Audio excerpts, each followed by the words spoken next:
சத்தியமா நான் சொல்லுறேன்டி, ஓ பார்வால தூக்குதடி.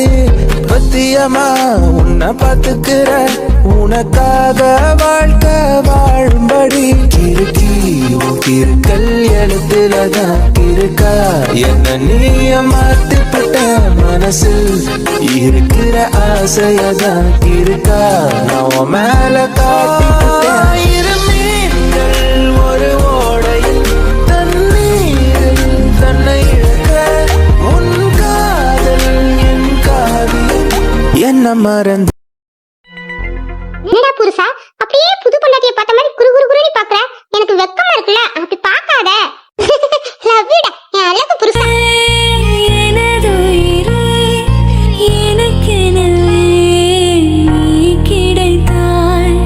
எனதுறவே எனதுறவே கடவுளை போல் நீ முளைத்தாய். நெடுஞ்சாலையில் படும் பாதம் போ சேர்கிறேன் வாழும் காலமே. என்ன செய்யறதுப்பா, என்ன புலம்ப விட்டுட்டியே. உனக்கு ஏன்டா என்ன அவ்வளவு பிடிக்குது? நான் அப்படி ஒண்ணும் உனக்கு செய்யலையே. ஏன் இவ்வளவு அன்பு காமிக்கிறா? ஒரு சின்ன காயம்தான், நான் கூட சாதாரணம் தான் சொன்னேன். ஆனா நீ பதறிட்டியே. எனக்கு ஒண்ணு நீ துடிச்சு போறா ஏன்? நான் கூட உன் மேல தப்பா நினைச்சேன் தெரியுமா? இவன் இன்னொரு பொண்ணு காதலிச்சானே, நம்மள நல்லா பாத்துக்குவானா, நம்ம மேல இவனுக்கு காதல் வருமானா உன் மேல சந்தேகப்பட்டுதான் கூட வாழ தயங்கினேன். ஆனா அது தப்பு, நீ புரிய வச்சுட்டா தெரியுமா? ஆனா ஒண்ணு, அந்த பொண்ணுக்கு நான் ரொம்ப தேங்க்ஸ் சொல்றேன். அந்த பொண்ணு மட்டும் உன்னை மிஸ் பண்ணாட்டி நீ எனக்கு கிடைச்சிருப்பியா? ஆனா எங்க வீட்டுல ஏதோ ஒரு மாப்பிள்ள வத்தல பார்த்து அவனை கல்யாணம் பண்ணியிருந்தாவிட அவன் என்ன இந்த அளவுக்கு பாத்துருப்பானு சந்தேகம் தான். நீ யாருமே அன்பு செய்ய முடியாது, அந்த அளவுக்கு என் மேல அன்பு செய்யறா. நேற்று ஆஸ்பத்திரியில எனக்கு அடிப்படை முடிச்சா நீ எவ்வளவு பதறினா தெரியுமா?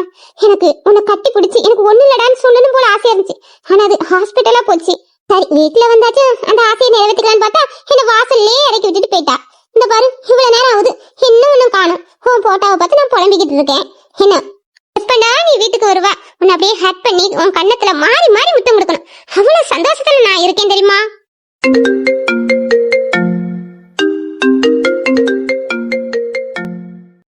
நான் என் புருஷன் கிட்ட ரொமான்ஸ் பண்ண முதல்ல டிஸ்டர்ப் பண்றது. இப்பதான் போன் அடிக்கணுமாங்க. நான் உங்ககிட்ட கொஞ்சம் பேசணும், முடிச்சுதானே கிடைக்கியா?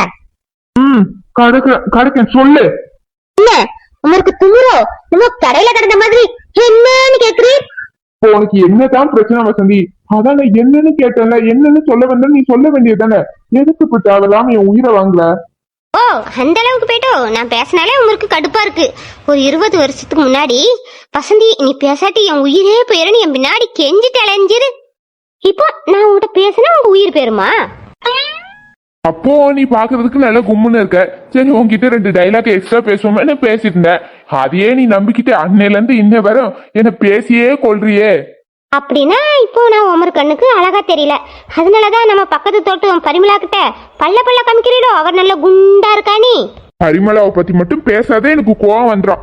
அவன் புருஷன் வேலைக்கு போயிட்டு வந்து அவன் என்ன விதவிதமா சமைச்சு போடுறது என்ன, அப்புறம் அவன் புருஷன் தூங்குற வரையும் கால அமுக்கி விடுறது என்ன. ஆனா நீயும் தான் இருக்கியே, புருஷனை எப்படா அடிக்க சாக்கு கிடைக்கணும் அடிச்சு துவச்சி எடுக்கிற. வசந்தி இப்ப எதுக்கு என்ன அடிக்கிற? விட்டா என்ன அடிச்சு கொண்டு போல. அன்னைக்கு என்னன்னா நான் பிள்ளைய வெளியே கூட்டிட்டு போயிட்டேன்னு அடிக்க, இன்னைக்கு என்னன்னா பரிமளாவை பத்தி பேசுறேன்னு அடிக்கிற.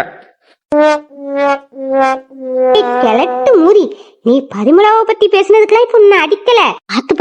காத்து பத்தலன்னு நடு சாமத்துல வெளியே போறவீர. சரி காத்து பத்தல போல இருக்கு, அதனால காலார வெளியே போயிட்டு வரட்டும்னு நான் நினைச்சேன். ஆனா இப்பந்தானே தெரியுது எதுக்கு நீ வெளியே போனீருன்னு. பரிமளா வீட்டுல நைட்லாம் என்ன நடக்குன்னு தினமும் போய் உத்து பார்த்துட்டு அலைஞ்சிருக்குது. இதே வேலை மயிரா வச்சிருக்குது. என்கிட்ட இப்போ தைரியமா அதை வேற சொல்றீரு. அட கிறுக்கி வசந்தி, பரிமளா வீட்டெல்லாம் நான் போய் ஒன்னும் உத்து பாக்கல. அன்னைக்கு அவன் புருஷனும் நானும் வைக்கிறதுல பேசிட்டு இருக்கும் போது அவன் பேச்சு வாக்குல இதெல்லாம் சொன்னான். அம்மா இந்த வயசான காலத்துல என் மேல உனக்கு சந்தேகமா? காடு வாவாந்து வீடு போந்து இப்பவும் சந்தேகப்பட்டு இருக்க. விஜய் வரட்டும் உனக்கு சொல்லி கொடுக்குறேன்னா இல்லையான்னு பாரு. சாரி, இருந்தாலும் நீ லேஸ் பட்டவரே கிடையாது. கேப் கிடைக்கிறப்பெல்லாம் வைக்கெட்ல பரிமளாவை நீ சைட் அடிக்கிறத நானும் நோட் பண்ணிருக்கேன். அதனாலதான் கோவத்துல அடிச்சுட்டேன். போமா சும்மா தொல்லை பண்ணிக்கிட்டு கொஞ்ச நேரம் என்ன தூங்க விடு. தூங்க போறீரா? நான் உங்ககிட்ட ஒரு முக்கியமான விஷயத்தை பத்தி பேசுறதுக்கு தானே முக்கியமான விஷயம் சொல்லு, முக்கியமான விஷயம் சொல்றேன்னு மட்டும்தான் சொல்ற. ஆனா அது என்ன விஷயம்னு சொல்ல மாட்டேற. கொஞ்சம் சீக்கிரம் சொல்லு வசந்தி. நீங்க அந்த சாமியார் சொன்னது அப்படியே பழிச்சிட்டுங்க. உங்க பையனுக்கு பிரச்சனையோட தான் கல்யாணம் நடக்கும்னு சொன்னாரு. அதே மாதிரி தாங்க கல்யாணம் நடந்துச்சு. அவன் தலையில அப்படிதான் எழுதிருக்கும் போல வசந்தி. அது போல நடந்துட்டு இப்ப அதுக்கு என்ன? அதுக்கெல்லாம் ஒண்ணும் இல்லைங்க. அவர் என்ன சொன்னாரு, கல்யாணம் முடிஞ்ச பிறகு நீங்க குடும்பமா உங்க குலதெய்வ கோயிலுக்கு போங்க. அந்த பையனை பிறந்ததுல இருந்து குலதெய்வ கோயிலுக்கே கூட்டு போகல, போயிட்டு வந்தா உங்க வீட்டுல எல்லாமே நல்லதே நடக்கும்னு சொன்னாருல, மறந்துட்டீங்களா? ஆமா, நீ சொன்னதுக்கு அப்புறம் தான் எனக்கே நான் வருது. நம்ம விஜய நம்ம ஒரு தடவை கூட குலதெய்வ கோயிலுக்கு நம்ம கூட்டிட்டு போனதே கிடையாதுல்ல. அதாங்க சொல்றேன், எவ்வளவு பிரச்சனை பிரச்சனை பிரச்சனை. சே, தலைக்கு மேல பிரச்சனை. இடத்துல கோயிலுக்கு போலான்னு எனக்கு தோணுதுங்க. கோயிலுக்கு போயிட்டு வருவோமா? போலாம் வசந்தி. வசந்தி, எங்க அக்காக்கும் அதான் குலதெய்வ கோயிலு. அதனால நம்ம கையோட நம்ம அக்காவையும் அக்கா பசங்களையும் நம்ம கூட்டிட்டு போவோமா? உங்களை கூட்டிட்டு போகணுமா? அவங்க எதுக்கு அங்க? கோயிலுக்கு தானே வசந்தி. கோயிலுக்கு தான். ஆனா அவங்க வந்தா என் பையன் அவங்கள பார்த்துட்டு அப்புறம் அப்புறம் அது சரிப்படாதுங்க. நீ எதுக்காக பயப்படுறன்னு எனக்கு நல்லா புரியுது வசந்தி. அவ பெத்த தாய், அதனால அந்த பாசம் இருக்கதான் செய்யும். நம்ம பையனுக்கு அவதான் அம்மான்னு தெரியாம இருந்தா பரவாயில்ல. இப்ப வேற தெரிஞ்சுட்டு நம்ம என்னதான் பொத்தி பொத்தி பாசமா நம்ம பையனை பாத்துக்கிட்டாலும் தாய் பாசம்னு ஒண்ணு இருக்குல்ல வசந்தி. அவங்க அம்மா மேல அவனுக்கு பாசம் இருக்கும். இருந்தாலும் நம்மளை விட்டு நம்ம பையன் போகலல்ல, அவன் நம்ம கூடயே தான் இருப்பான். நீ பயப்படாத. என்னை விட்டுட்டு போக மாட்டான்னு எனக்கு தெரியுங்க. இருந்தாலும் நான் வளர்த்த தாயி, அவங்க பெத்த தாயி. என் பாசத்தோட அவங்க பாசம் அவனை இழுத்துருமோன்னு எனக்கு பயமா இருக்கு. என்னம்மா நீங்களும் அப்போ சண்டையா போட்டுட்டு இருக்கீங்க? உங்க சவுண்டு வெளியே வாசல் வரையும் கேட்டுச்சு. சண்டை எல்லாம் போடலப்பா, நானும் உங்க அம்மாவும் சும்மா பேசிட்டு இருந்தோம். அப்புறம் எதுக்கு பரிமளக்கா நம்ம வீட்டு வாசல்ல இருந்து நீங்க பேசுறதெல்லாம் ஒட்டு கேட்டு இருந்தாவ, என்ன கண்டோன்னு குடுக்குடுன்னு ஓடிட்டாவ. என்ன நீங்க ரெண்டு பேரும் அவையில பத்தி பேசிட்டு இருந்தீங்களா? என்னது, அந்த பக்கத்து வீட்டு பரிமளவா நம்ம வீட்டு வாசல்லையா? கழுத அவளுக்கும் வேலை இல்ல, உங்க அப்பனுக்கும் வேலை இல்ல. ஓ, அப்பாவை தான் பார்க்க வந்தாங்களா? ஏன்பா, ஏற்கனவே பரிமளாவை பத்தி நான் பேசிட்டு இருந்தா வீட்டுல கொழுந்து விட்டு தீ எரிஞ்சிட்டு இருக்கு. நீ வேற பத்தாததுக்கு எரியில நெருப்புல எண்ணெய ஊத்துற. ஓ, அப்படின்னா இவ்வளவு நேரம் பரிமளாக்கா கதை தான் ஓடிட்டு இருந்திருக்கு. விஜய், நீ அந்த பரிமளாங்கிற ஒரு பேரை சொன்னோன்னே உங்க அப்பா மூஞ்ச பத்தியா வாய பாரு, வண்டலூர் வரை இழியுது. சரி விடுங்கம்மா, அப்போக்கும் நேரம் போக வேண்டாமா? விஜய், உங்ககிட்ட ஒண்ணு சொல்லணும். சொல்லுங்கம்மா. எல்லாரும் குடும்பமா கோயில் போயிட்டு வருமாப்பா? போலாமா. இதெல்லாம் போய் எதுக்கு கேட்டுக்கிட்டு இருக்கீங்க? எங்க நம்ம திருச்செந்தூர் முருகன் கோயிலுக்கு தானே. அங்கேயும் போகணும். ஆனா இப்போ நம்ம போறது உங்க அப்பாவோட குலதெய்வ கோயிலுக்குப்பா. என்னது, நம்ம அப்பாவோட குலதெய்வ கோயிலா? அது எங்கம்மா இருக்கு? நீங்க ஒரு நாள் கூட நாங்க கூட்டிட்டு போனதே கிடையாது. குலதெய்வ கோயிலுக்குலாம் நம்ம நினைச்ச உடனே போக முடியாதுப்பா. அதுக்கெல்லாம் அந்த கடவுள் அழைப்பு இருக்கணும். இப்பதான் நம்ம குலதெய்வ கோயிலுக்கு போக வேண்டிய அழைப்பு வந்திருக்குன்னு நினைக்கிறேன். அதுக்கப்புறம் உனக்கு கல்யாணம் ஆயிட்டா, அதான் குடும்பமா போயிட்டு வரலான்னு நினைக்கிறோம். நீ என்னப்பா சொல்ற? ஓகேமா, அப்பாவோட குலதெய்வ கோயில் தானே, போலாம். போலாம்ப்பா. ஆனா உங்க அப்பா என்னென்னமோ பெணாத்திட்டு கிடக்காரு. என்ன நீ கொஞ்சம் கேளா? என்னப்பா? இப்ப விஜய், நம்ம குலதெய்வ கோயிலும் அக்கா வீட்டு குலதெய்வ கோயிலும் எல்லாம் ஒண்ணுதான்ப்பா. அதான் நம்ம கூட சேர்ந்து அவங்களும் வந்தா நல்லா இருக்கும்னு நினைச்சு அம்மாட சொல்லிக்கிட்டு இருந்தேன்ப்பா. அதை தான் சொல்றான். யாரு, ரகோமா வீட்டு சொல்றீங்களோ? என் புள்ள என் அம்மான்னு சொல்லல, ரகம்மான்னு சொல்லிட்டான். ஆமாப்பா, அவங்களதான் சொல்றேன். அவங்க நம்ம கூட கோயிலுக்கு வந்தா உனக்கு எதுவும் பிரச்சனை இல்லையே. இது என்னப்பா கேள்வி? அவங்களும் நம்ம குடும்பம் தானே, வரட்டும். சரிப்பா, நான் அக்காக்கு போன் பண்ணி கோயிலுக்கு போறேன், வாரியாக்கான்னு கேக்குறேன். அவங்க பசங்களா வேலையை பாக்குறாங்களா, அதனால என்னைக்கு லீவு கிடைக்குமோ அப்ப எல்லாரும் சேர்ந்து போவோம்ப்பா. சரிப்பா, நீங்க கேளுங்க. விஜய், நான் அண்ணன் வீட்டுல இத பத்தி பேசணும். அண்ணன் வீட்டு வர போயிட்டு வரேன். நீ வீட்டை பாத்துக்கோ. பாத்துக்கிறியம்மா. அப்புறம் உன் பொண்டாட்டிய ஒழுங்கா பாத்துக்கப்பா. அவளை பார்க்க ஒரு ஆள் வேணும் போல இருக்கு. பாத்துக்கிறியம்மா. விஜய், குழம்பு இருக்கு, பிரிட்ஜ்ல தோசை மாவு இருக்கு, ஊத்தி சாப்பிடுங்க. சரிம்மா. அப்பாடி, அம்மா அப்பவும் வெளியே போயாச்சு. இவளை எங்க சமாதானம் ஆகுறதுக்கு முன்னாடி வந்து சீனை போட்டுக்கிட்டு இருந்தா. சமாதானம் ஆன கிடக்குற ஆளே காணுமே, எங்கேயாவது போய் ஒளிஞ்சு கிடக்காளே. இதோ வாரேன்.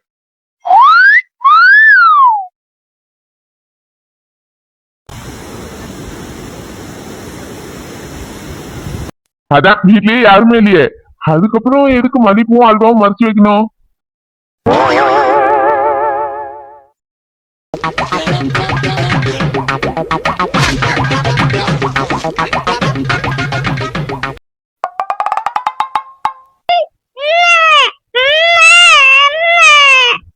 குட்டி அம்மாக்கு உடம்புக்கு முடியலடா, ப்ளீஸ் கொஞ்ச நேரம் உட்காந்துரு, அப்பா வந்துருவாருடா. என்னடா கவி, பசிக்குதா? ஒரு 5 நிமிஷம் அம்மா படுத்துட்டு அதுக்கப்புறமே உனக்கு சாப்பாடு எடுத்துட்டு வரேன்.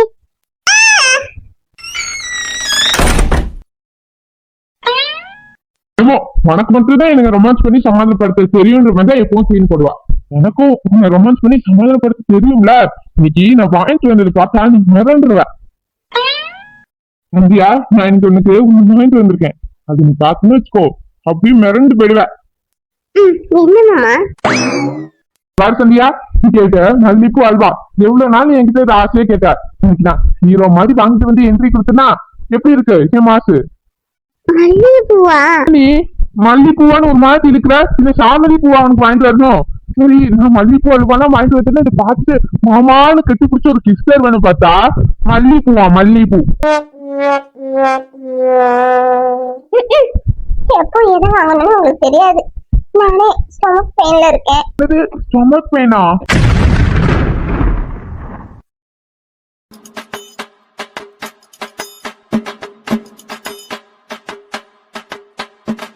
மடக் சாம்பிராணி, எப்போ எதை வாங்கி பொண்டாட்டி கொடுத்து மயக்கணும்னு உனக்கு தெரியல.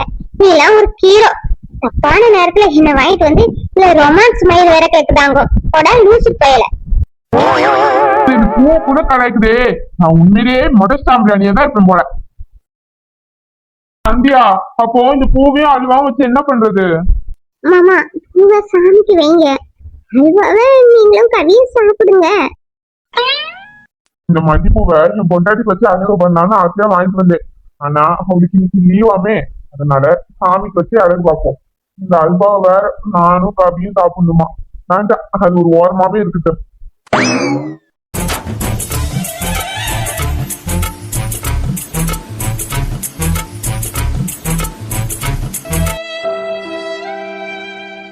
சந்தியா, ரொம்ப பெயினா இருக்கா? பெயினா ஹாஸ்பிட்டல் போமா?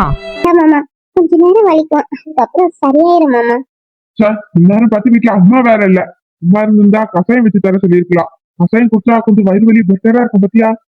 எனக்கு அத்தை வீட்டுல இல்லையா மாமா? இப்ப கொஞ்சம் முன்னாடி அத்தை மாமா சவுண்ட் வேகமா கேட்டுச்சு. இவ்வளவு நேரம் இங்கதான் இருந்தாங்க சந்தியா. அப்புறம் என்கிட்ட சொல்லிட்டு இப்பதான் அத்தை மாமா பார்க்க போயிருக்காங்க. அம்மா அப்பாவை பார்க்க போயிருக்காங்களா? இப்ப எதுக்கு மாமா? அதை பத்தி நான் உனக்கு தர சொல்லுங்க சந்தியா. ஆமா, வலி இப்ப எப்படி இருக்கு உனக்கு? பரவாயில்லையா? கொஞ்சம் பெயினா தான் இருக்கு மாமா. அம்மாவாடா? பாரு, அம்மாவே உடம்பு புரியாம கிடக்குறா. ஆமா கவிக்குட்டி, நீ சாப்பிட்டியா? அவனும் சாப்பிடல மாமா. அப்ப இருந்து கேக்குறான். எந்திரிச்சு போலான்னு பார்த்தா எனக்கு கால் ரொம்ப வலிக்குது. சரி, நீங்க வந்த பிறகு பாத்துக்கலான்னு படுத்துட்டேன் மாமா. ஓ, அப்ப என் செல்லக்குட்டியும் சாப்பிடலையா? கொஞ்ச நாள் வெயிட் பண்ணி சந்தியா, அந்த வாரேன்.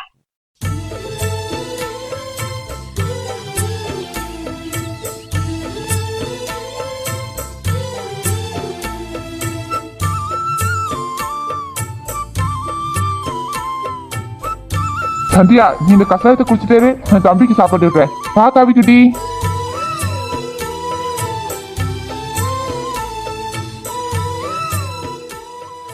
கசாயமா? மாமா, என்ன கசாயம்? எப்படி போட்டியே? கசாயம் கூட உங்களுக்கு தெரியுமா? எனக்கு எப்படி இதெல்லாம் தெரியும் சந்தியா? என் ஃப்ரெண்டு யூடியூப்ல தான் கேட்டேன். அதான் ஒரு ரெசிபியை 100 பேர் 100 விதமா செய்யறாங்க. அதுல ஒண்ணு தேர்ந்தெடுத்து அதுல எது பெஸ்ட்னா அந்த மெத்தட்ல செஞ்சிருக்கேன். மிளகு, சீரகம், வெந்தயம் இதெல்லாம் சுண்ட காய்ச்சி வடிகட்டி எடுத்துட்டு வந்திருக்கேன். இதை கொஞ்சம் குடி சந்தியா, அதுக்கப்புறம் சாப்பிடு. அப்புறம் பெயின் ஓகேவா இருக்கும். பரவாயில்ல மாமா, இதோட உங்களுக்கு வயிற்றாடு சம்பந்தப்பட்டதுதான் தெரியும். இதெல்லாம் தெரியாதுன்னு நினைச்சேன். சூப்பரா போட்டிருக்கீங்க மாமா. சரி, குடி சந்தியா.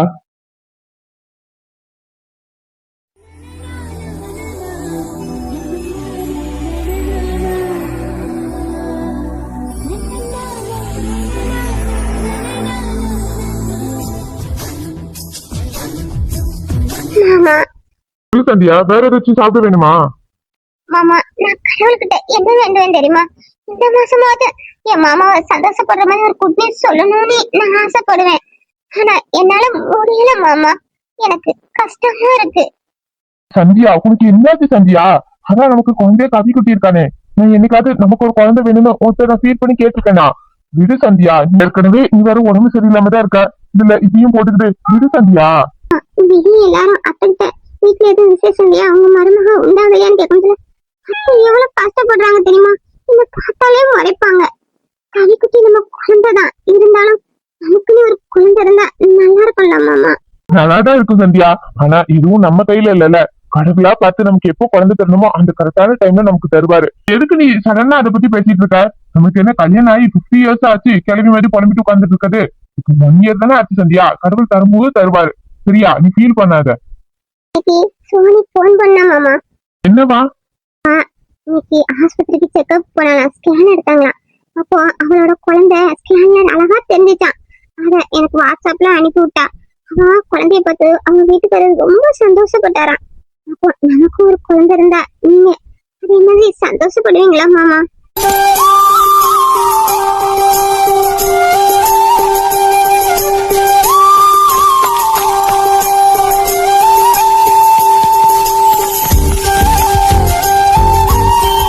இதுதான் ரீசனோ மேடம் மூஞ்ச உருன்னு வச்சிருக்குது.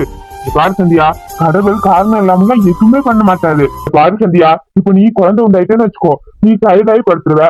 ஒண்ணு பாக்கவே ஒரு ஆள் வேணும். அப்புறம் கவிக்குட்டி யாரா பாத்துக்கிறது? கடவுள்லாம் காரணம் இல்லாம எதுவுமே பண்ண மாட்டாரு. கவிக்குட்டி வளர்ந்ததுக்கு அப்புறம் நமக்கு ஒரு அழகான குழந்தை தரலான்னு கடவுள் நம்ம வெயிட்டிங்ல வச்சிருப்பாரு. அவ்வளவுதான்.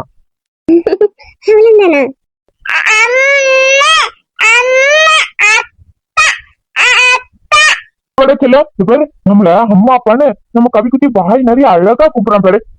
நீ என்னோட ஃபர்ஸ்ட் குழந்தை, கவிக்குட்டி என்னோட செகண்ட் குழந்தை. நீங்க இருக்கும்போது எனக்கு எதுக்குடா 3வது குழந்தை? வாங்கடா செல்லம். வானத்தை விட்டு நிலவெங்கு விலகும், வாசத்தை விட்டு மலரெங்கு விரியும். உனக்காக நான், எனக்காக நீ, உயிர் வாழும் காலம் வரையும். மோகத்தை விட்டு மனம் எங்கு தெரியும், மேகத்தை விட்டு மழை எங்கு விளையும். கொடி போல நான் மடி மீதுதான் விழும்போது காதல் மலரும். உன்னை சோடும் தென்றல் வந்து என்னை தொடுது. அச்சோ, என் புருஷன்டா. இப்பதான்டா உன்னை பத்தி உன் போட்டோ கிட்ட பேசிக்கிட்டு இருந்தேன். அதுக்குள்ள அது உன் காதுல விழுந்துட்டா. இதுதான் காதல் போல. ஹலோ சோனி, லைன்ல இருக்கியா என்ன? போன் ஆன் பண்ணி வச்சுட்டு ஒரு வார்த்தை பேச மாட்டேற? லைன்ல தான் இருக்கேன் புருஷா, சொல்லு. இதேடி புதுசா பெருசான புது லாங்குவேஜ் எல்லாம் பேசிட்டு இருக்க? அதெல்லாம் ஒண்ணு இல்லடா. அம்மா நீ எங்க இருக்கா? போய் எவ்வளவு நேரம் ஆகுது? வீட்டுக்கு இன்னும் வரலையா? ஹேய், ஃபர்ஸ்ட் என்ன பேச விடுடி. பேச விட்டாதானே நான் எங்க இருக்கேன்னு உங்ககிட்ட சொல்ல முடியும். எங்க இருக்கேன்னு சொல்லு. நான் வீட்டுக்கு தாண்டி வந்துட்டு இருந்தேன். வர வழியில ஒரு ஃப்ரூட் ஷாப் பார்த்தேன்னா அதான் ஃப்ரூட் வாங்கலாம் நின்னேன். அப்புறம் உனக்கு என்ன ஃப்ரூட் வேணும்னு உன்கிட்டயே போன் வச்சு கேட்டுட்டு வாங்கலாமே தான் போன் பண்ணேன். இதுக்கெல்லாமா போன் பண்றது? எனக்கு என்னென்ன பிடிக்குன்னு உனக்கு தெரியாதாங்க? தெரியுமேப்பா. இருந்தாலும் நீ இப்போ பிரெக்னெண்டா இருக்கல, இந்த டைம்ல ஏதாவது உனக்கு டிஃப்ரெண்டா ஃப்ரூட் சாப்பிடலான்னு தோணும். ஸோ அதான் கேட்டுட்டு வாங்கலாமேன்னு நிக்கிறேன். அப்படின்னா எனக்கு என்னென்ன பிடிக்குன்னு உனக்கு தெரியும். சரி, அப்படின்னா எனக்கு என்னென்ன பிடிக்குன்னு உனக்கு தெரியும்ல, அதை பார்த்து நீயே வாங்கிட்டு வா. உனக்கு என்னென்ன பிடிக்குன்னு எனக்கு தெரியும், இருந்தாலும் நீயும் சொல்றல, அப்ப எல்லாம் வாங்கிட்டு வா. நீ என் மேல எவ்வளவு லவ் வச்சிருக்கானே நானும் டெஸ்ட் பண்ணி பாக்குறேனே. என்னடி இது? சரி, நான் வாங்கிட்டு வரேன். ஆமா, நீ என்ன பண்ணிட்டு இருக்க? நான் பெட்ஷீட், பில்லோ கவர் எல்லாத்தையும் க்ளீன் பண்ணி சேஞ்ச் பண்ணிக்கிட்டு இருக்கேன்ப்பா. அறிவு கடவுளே, அதான் கையில அடிபட்டு இருக்கல. அப்புறம் எதுக்கு நீ ஒர்க் பண்ணி ஸ்டெயின் பண்ணிட்டு இருக்க? படுத்து ரெஸ்ட் எடுக்க வேண்டியதானே? எனக்கும் போர் அடிக்கலடா. நீ இருந்தா உன்கிட்ட நான் பேசிக்கிட்டு இருப்பேன். சரி, இந்த இதெல்லாம் சின்ன சின்ன வேலை தானே. இன்னைக்கு மாத்திட்டா அப்புறம் ஒரு வாரம் கழிச்சு மாத்திக்கலாம். எல்லா வேலையும் முடிஞ்சிட்டு இப்ப பெட்ஷீட்டை மட்டும் போட்டுட்டா அப்புறம் கம்ப்ளீட் ஆயிரும் வேலை. ஆமா, நீ வேலை செய்யறதுல புலி இல்ல. இன்னமும் நம்ம பாஞ்சு செய்யற மாதிரி வேலை செய்யாட்டி நமக்கு கை கால்லாம் ஓடாதான். உன்னை பத்தி எனக்கு தெரியும். ரொம்ப சீன் படாத. வாரேன். எப்படி சொல்ற? வரட்டும்.